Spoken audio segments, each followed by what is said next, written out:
Hello guys, welcome to channel Vijay Kumar. मैं हूं विजय। आज हम बात करने वाले हैं the energy investment portfolio by the book feel good productivity by Ali Abdaal. हम देर न करते हुए अपने टॉपिक को स्टार्ट करते हैं, that is the energy investment portfolio. Basically आप कहाँ अपने एनर्जीज को इन्वेस्ट कर रहे हो, राइट? सो इसको समझने के लिए हम एक टेबल बनाएंगे। We will make two columns in a table, right? Right, इस दो कॉलम में आपको एक साइड लिखना है ड्रीम्स, होप्स एंड एम्बिशन, और आपको दूसरे वाला कॉलम लिखना है आप करेक्टली किस में आप एक्टिवली इन्वेस्ट कर रहे हो, लाइक एक्टिव इन्वेस्टमेंट्स। चलिए, अब ये टेबल तो बन गया। अब हम बात करते हैं अब क्या क्या चीज़ें आपके ड्रीम्स और होप उसको लिखते हैं। सपोज मैं ऐसे एग्जांपल लिखता हूँ, I want to learn Chinese.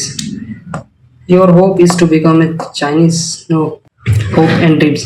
You are not actually working on it, but yet it is a dream, hope, or ambition, right? Your dream is to going on a world trip, right?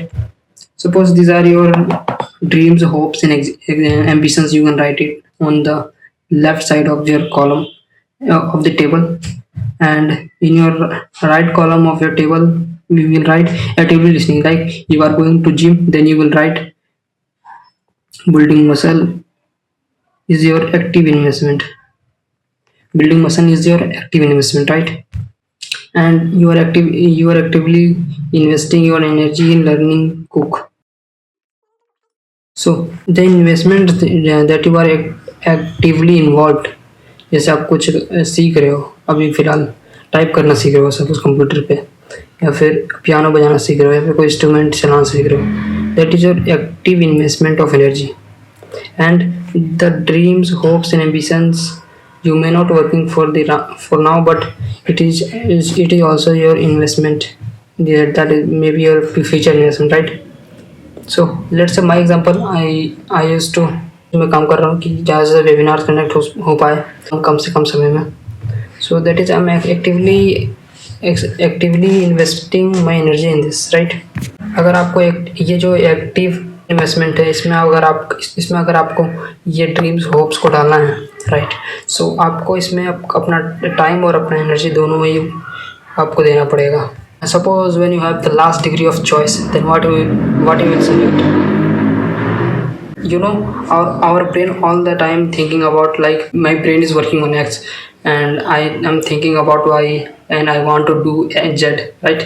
So this is the conflicts that is always going in our mind.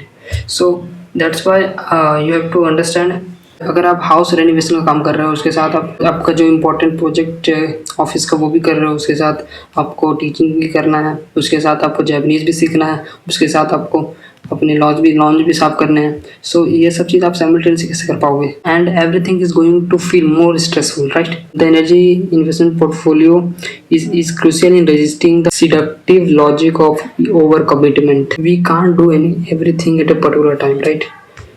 सो अगर thinking होता है कि हम कर सकते हैं वापस काम पे, लेकिन ये ऐसे पॉसिबल नहीं है. आपको उसको मैनेज करना होगा by classifying them in a table like this and इसके अलावा भी आपको अलग मेथड्स लगाने पड़ेंगे ताकि ये और अच्छा बन सके. और सस्टेनेबल प्रोडक्टिविटी का मतलब यही होता है कि आप अपने टाइम का सही यूज जान पाएं और वो कहाँ कितना लगाना है ये पता हो, और ये सबके पास होता है. Everyone has them, right?